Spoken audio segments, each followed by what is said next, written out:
सब धन देता लुटाई रे बउआ, सब धन देता लुटाई,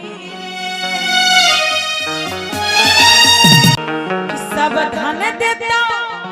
लुटाई रे बउआ, सब धन देता लुटाई रे।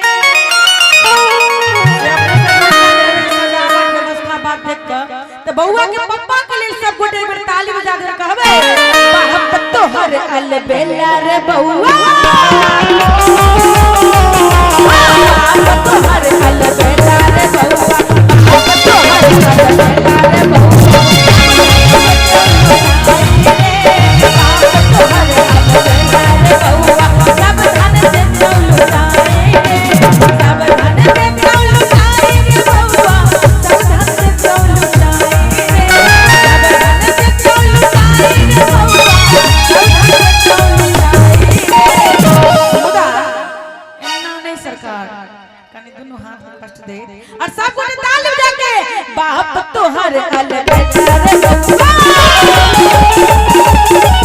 बाप तोहर अलबेला रे बउआ,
बढ़िया नानी के अनता,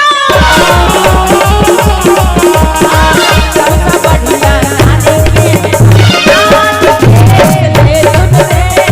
सबसे बढ़िया नानी के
अंगना में हेतिन से ने